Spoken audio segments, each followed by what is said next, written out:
पदार्थों के जब ऊष्मीय प्रसार की बात की जाती है तो ऊष्मा पाकर प्रत्येक पदार्थ क्या होता है, फैलता है। प्रत्येक पदार्थ कोई भी हो, ऊष्मा अगर उसे देंगे, गर्म करेंगे तो वो क्या करेगा, फैलेगा। तो वो कितना प्रसारित हुआ, कितना प्रसारित हुआ, तापमान परिवर्तन करने के साथ प्रति डिग्री सेल्सियस, 1 डिग्री सेल्सियस तापमान बढ़ाने पर उसके अंदर आने वाले परिवर्तन तथा प्रारंभिक लंबाई का जो रेशो होता है वही उसका कहलाता है क्या, ऊष्मीय प्रसार प्रति डिग्री सेल्सियस। मान के चलो ये छड़ है कोई, जिसका तापमान मैंने T°C बढ़ाया, कितना बढ़ाया, और इस T°C तापमान बढ़ाने के कारण इसकी लंबाई डेल एल बढ़ गई। पहले कितनी थी, एल थी, पहले कितनी थी, एल है, तो वृद्धि कितनी हुई, डेल एल।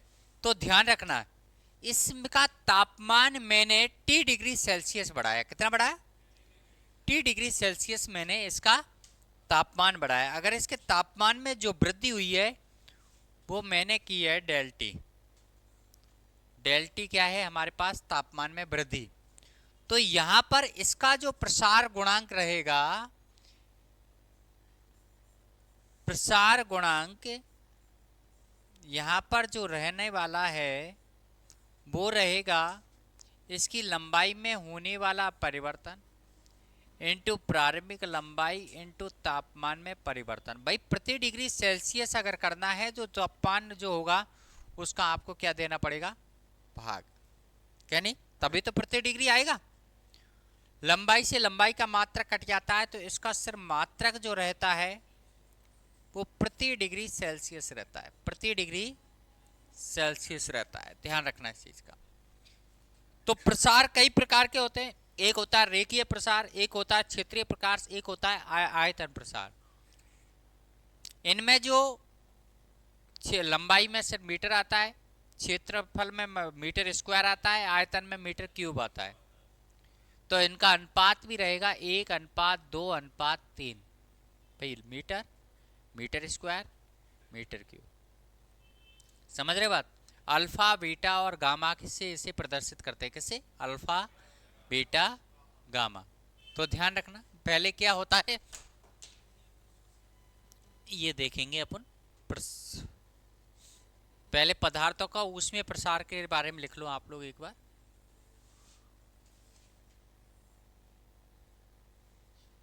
प्रत्येक पदार्थ का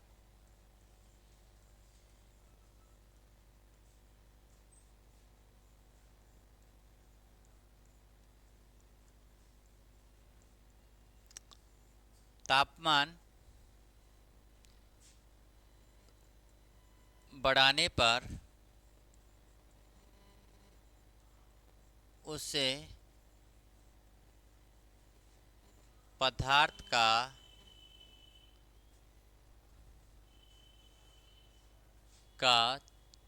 लंबाई, आकार, आयतन प्रसारित होता है,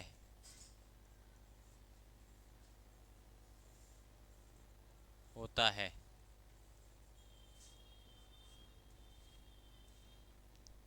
उसे उसका तापीय या ऊष्मीय प्रसार कहते हैं।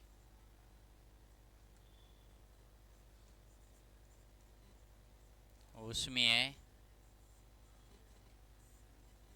प्रसार कहा जाता है। क्या कहा जाता है बेटा, ऊष्मीय प्रसार कहा जाता है।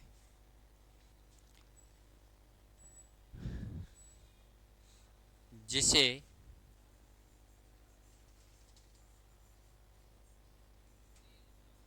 निम्न प्रकार से समझा जा सकेगा।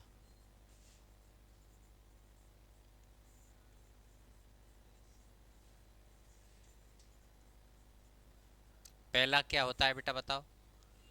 रेखीय प्रसार।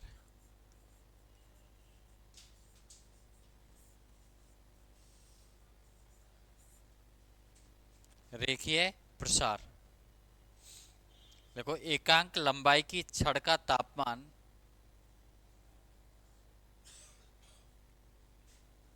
एकांक लंबाई की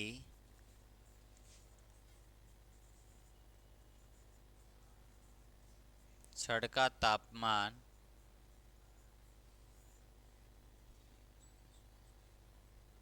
प्रति डिग्री सेल्सियस बढ़ाने पर लंबाई में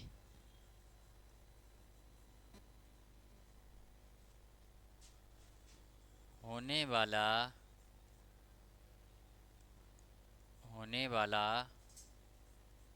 इकाई परिवर्तन, इकाई परिवर्तन तो सिर्फ यही लिखता, फिर टेम्परेचर का भाग देता ना, नीचे एल थोड़ी लिखता। नीचे एल लिखा मतलब इकाई परिवर्तन।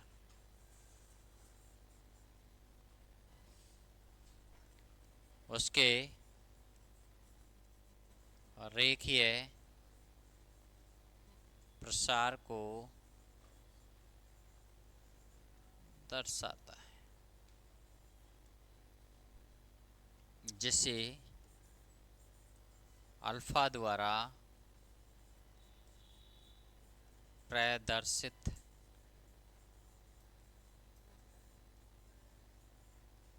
किया जाता है। किसके द्वारा प्रदर्शित करते हैं हम लोग? अल्फा के द्वारा। तो क्या हो गया बेटा बताओ? Del L upon L into del T. Del T क्या है? तापमान में वृद्धि। डेल एल क्या है? लंबाई में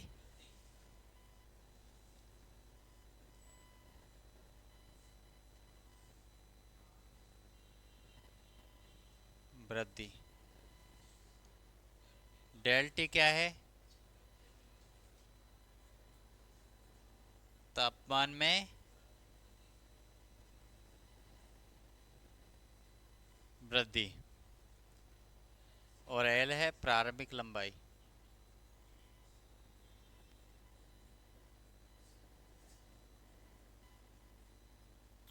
क्या है? प्रारंभिक लंबाई।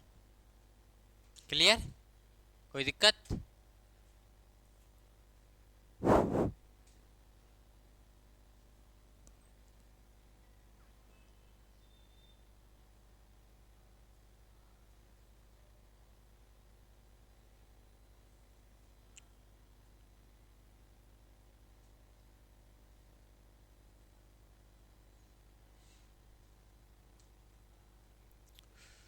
इसके बाद हमारा आता है क्या?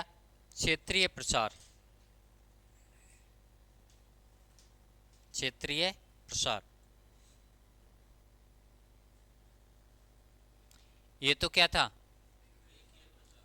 इसके बाद दूसरी जो बात करेंगे अपन, क्षेत्रीय प्रसार की बात करेंगे। किसकी बात करेंगे बेटा? क्षेत्रीय प्रसार।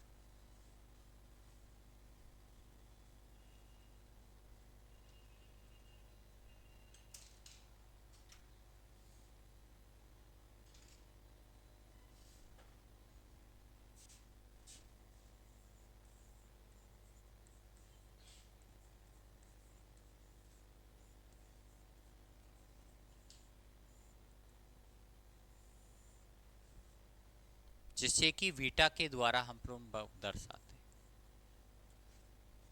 ठीक है? किसके द्वारा दर्शाते हैं? बीटा के द्वारा इंडिकेटेड करते हैं हम लोग। वो क्षेत्र की अगर बात करते हैं तो एरिया होता है, एरिया। तो del A upon A into del T. Del A क्या है?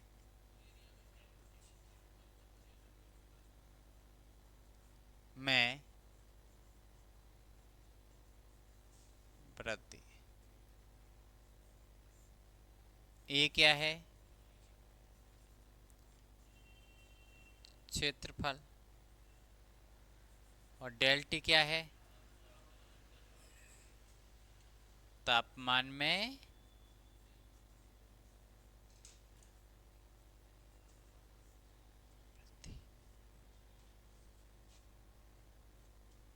तीसरा जो होता है वो होता है आयतन प्रसार। क्या होता है? आयतन प्रसार को हम किसके द्वारा दर्शाते हैं? अल्फा, बीटा और गामा। यहां पर डेल वी,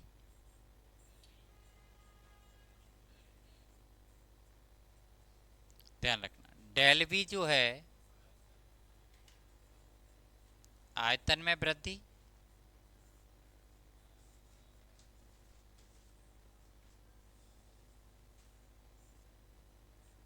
बी आयतन,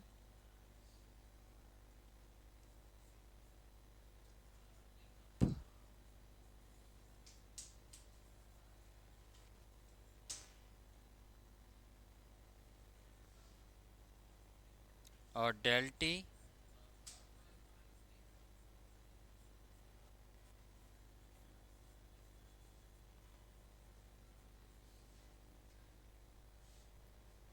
ठीक है। इसके बाद अपन बात करेंगे अल्फा बीटा में संबंध। तो अल्फा बीटा गामा एक अनुपात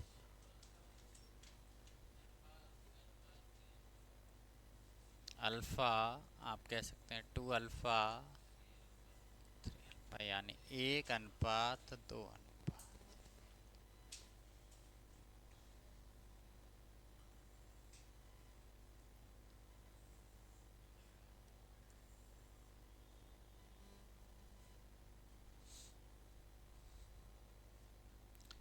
क्लियर?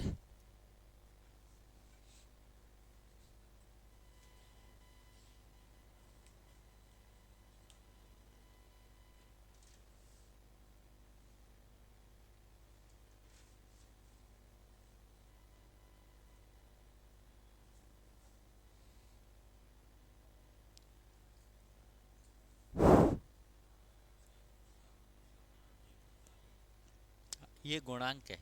प्रसार मतलब कितना प्रसारित हुआ। प्रसार प्रसार तो सिर्फ डेल एल है। प्रसार तो क्या है? Del L. ये गुणांक है। गुणांक क्या है?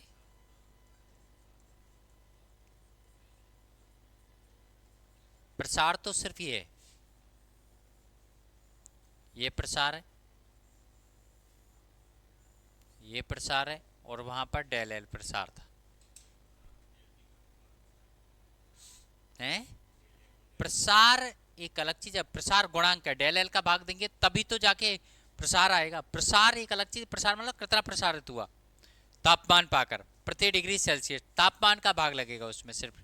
कहने का मतलब डेल ए बटे टी, डेल टी का भाग दे दो, ये प्रसार। ठीक है ना? गुणांक लगाया तो इकाई के फॉर्म में कन्वर्ट करना है उसे, तो ये का भाग देना पड़ेगा। गुणांक मतलब इकाई के फॉर्म में कन्वर्ट करना। एक तो टोटल कितना प्रसारित हुआ प्रति डिग्री सेल्सियस, एक इकाई के फॉर्म में उसे कन्वर्ट करना ही गुणांक कहलाता है। ध्यान रखना इस चीज का। ठीक है ना? इकाई के फॉर्म में कैसे कन्वर्ट किया जाता है, और उसके प्रारंभिक मान का क्या देते थे? भाग देते थे, तो वो गुणांक बन जाता है। गुणांक क्या होता है? किसी दो का अनुपात, समान वैल्यू की दो का अनुपात ही गुणांक कहलाता है। अब यहां पर तो अगर करेंगे तो क्या आएगा? जैसे मीटर स्क्वायर प्रति डिग्री सेल्सियस, मीटर प्रति डिग्री सेल्सियस, मीटर क्यूब प्रति डिग्री सेल्सियस, ये प्रसार आ गया। गुणांक की जब बात की जाती है तो बी का भाग दे दिया तो वो मीटर। गुणांक का कोई मात्रक तो होता नहीं है, लेकिन प्रति डिग्री सेल्सियस इसलिए क्योंकि प्रति डिग्री सेल्सियस हम लोग क्या देख रहे हैं? उसका प्रसार देख रहे हैं, कितना प्रसार हुआ है। ठीक है ना? अब लिखो कि ऊष्मा के संचरण की विधियां क्या?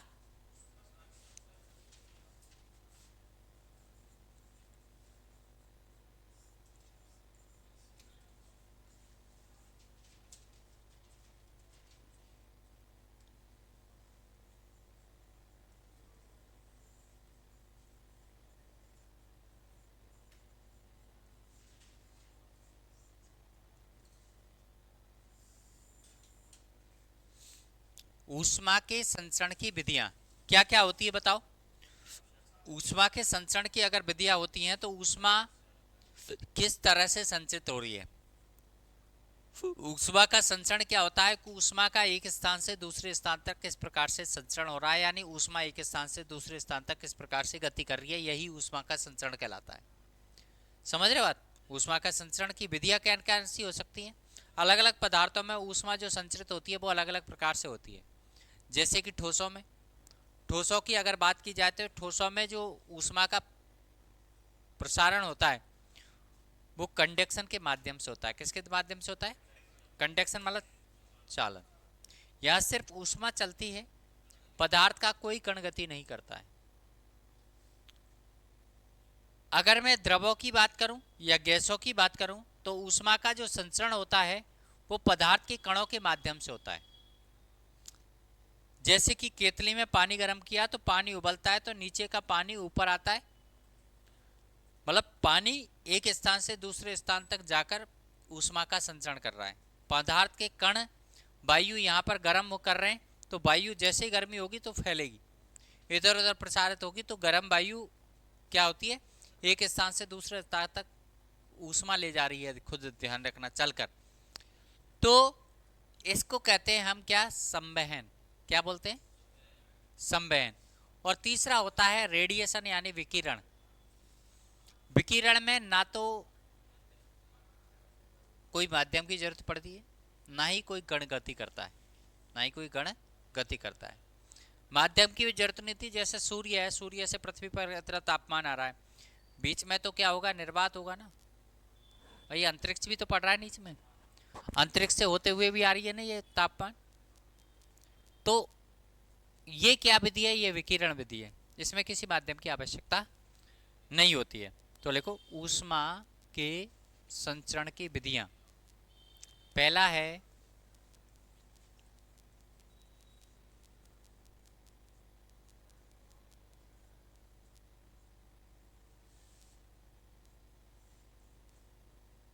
कंडक्शन। क्या है, कंडक्शन। देखो इस विधि के द्वारा ऊष्मा ठोसों के अंदर संचरित होती है। इस विधि के द्वारा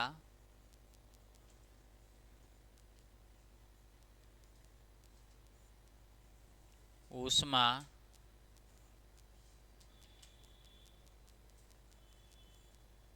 ठोसों में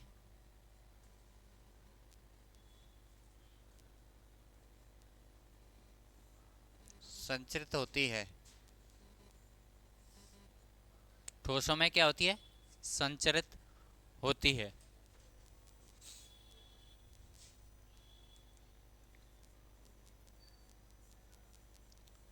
इस विधि में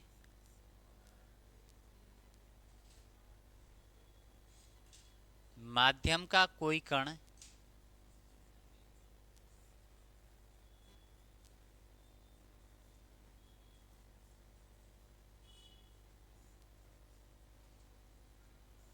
गति नहीं करता,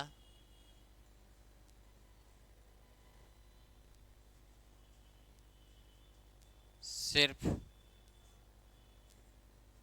ऊष्मा ही उच्च तापमान से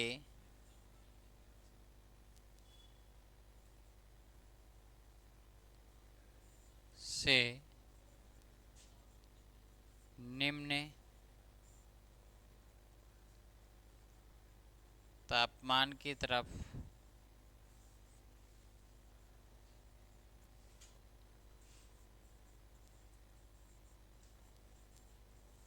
संचरित होती है। इसमें ऊष्मा, सिर्फ ऊष्मा ही उच्च तापमान से निम्न तापमान की तरफ क्या होती है, संचरित होती है।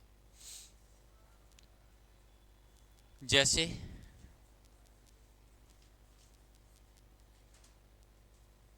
चाय बनाते समय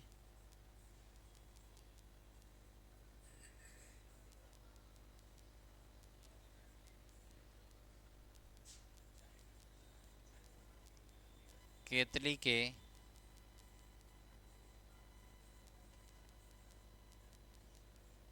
हैंडल का गर्म हो जाना।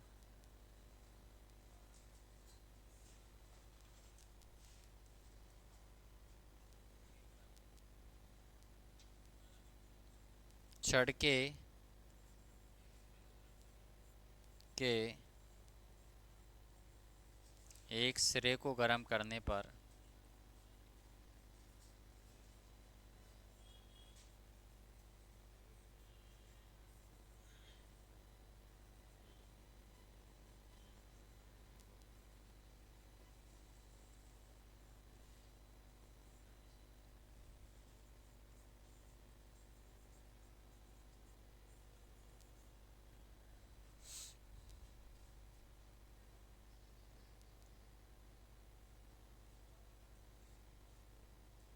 और भी अगर देखना चाहे तो चाय के कप का हैंडल गर्म हो जाना।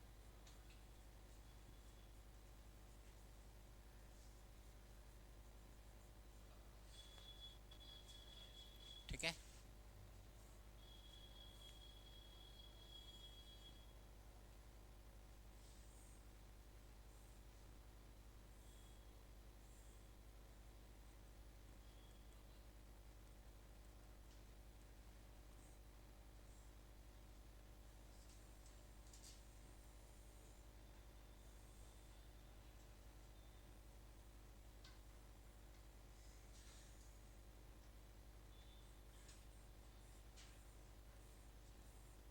हम्म,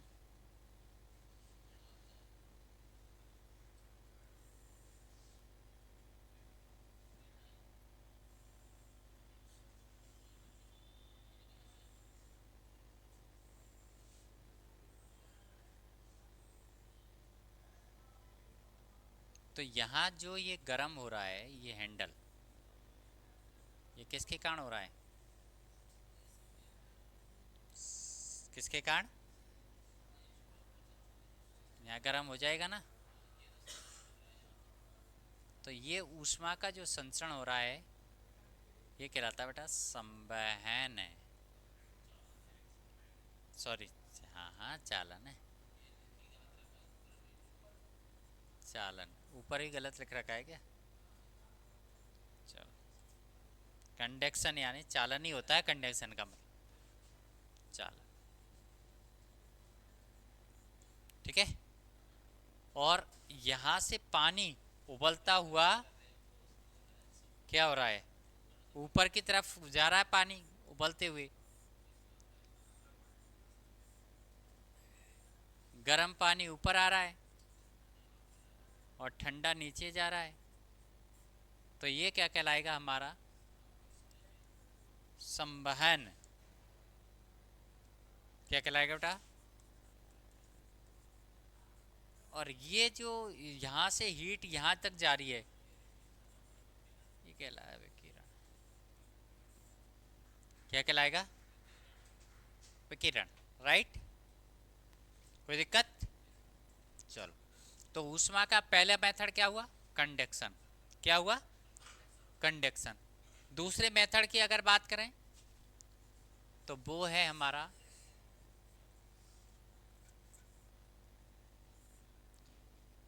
इस मेथड द्वारा ऊष्मा का जो ट्रांसफर होता है वो किस में होता है? इस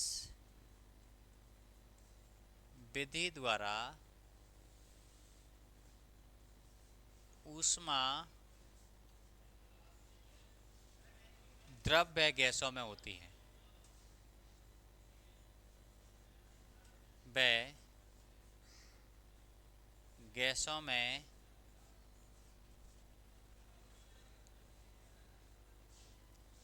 संचरित होती है।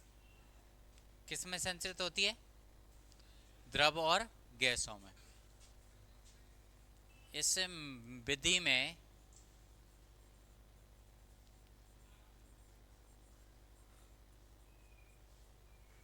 माध्यम के कण निम्न तापमान से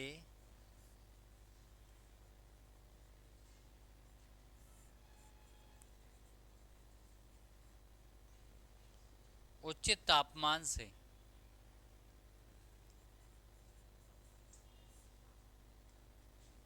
निम्न तापमान की तरफ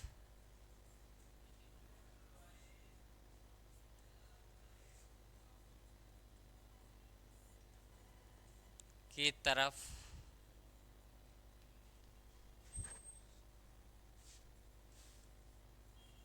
गति करते हुए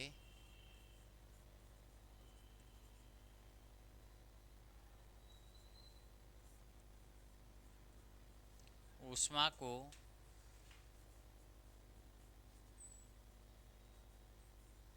संचरित करते हैं। जैसे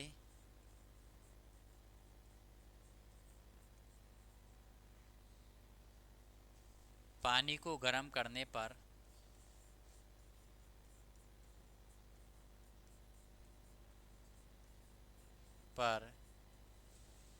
गर्म पानी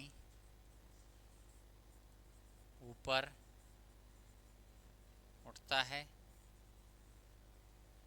जबकि ठंडा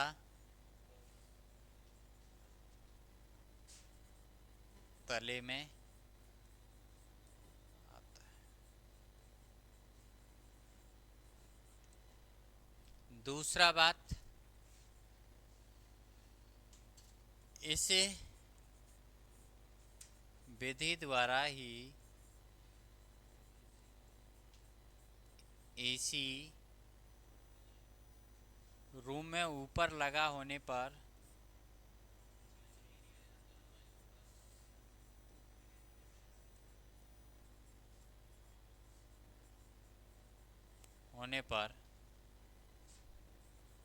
पूरे रूम को ठंडा कर देता है। अगर नीचे लगा दिया तो नीचे ठंडी वायु रहेगी, ऊपर गर्म वायु रहेगी। हमेशा ध्यान रखना, ऊपर लगाते हैं तो ऊपर से क्या होती है, ठंडी वायु नीचे आ जाती है और गर्म वायु ऊपर जाती है, तो उसको भी ठंडा कर देता है वो। इसी विधि द्वारा फ्रीजर पेटी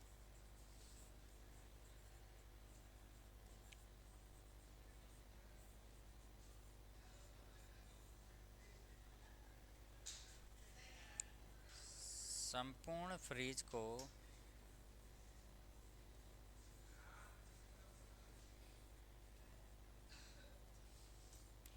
ठंडा कर देती है।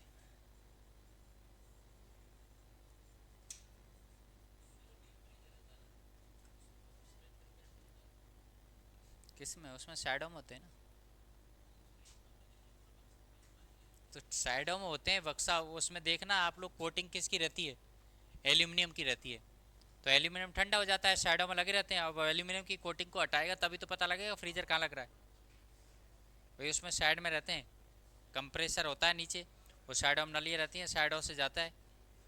तो साइडों में जब ठंडा हो जाता है वो प्रॉपर, तो पूरा तो बंद है, वो तो एकदम बंद निकाय है बिल्कुल।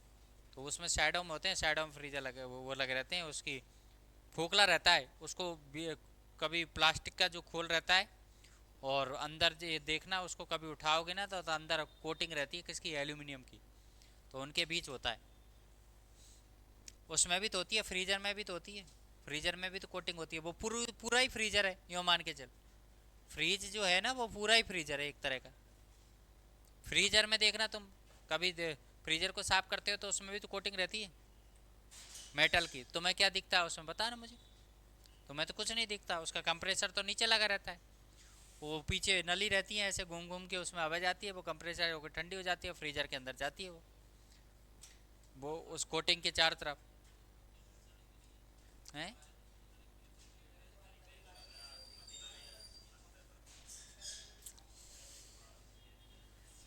हो गया समझे? तीसरा क्या होता है? विकिरण।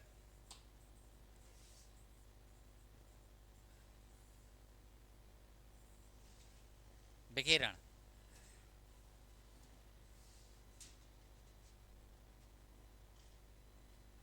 विकिरण क्या होता है?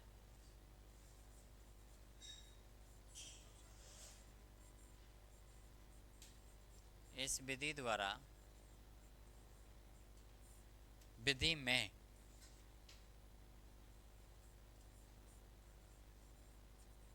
किसी माध्यम की आवश्यकता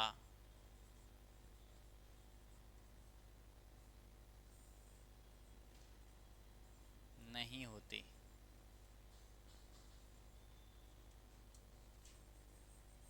अर्थात ऊष्मा के तापमान के संचरण के लिए ऊष्मा के स्थानांतरण विकिरण के रूप में होता है, यानी इलेक्ट्रोमैग्नेट वेव। इलेक्ट्रोमैग्नेट वेव के रूप में होता है।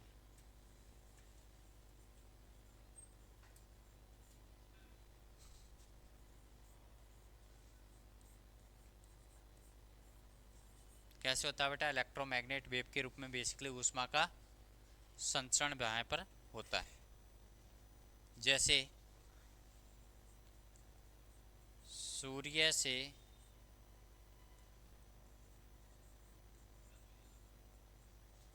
पृथ्वी का गर्म हो जाना,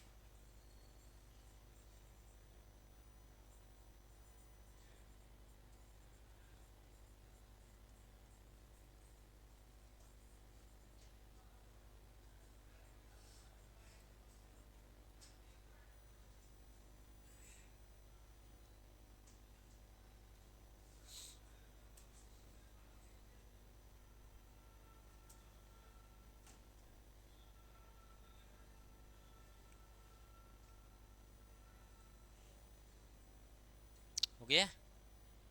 चलो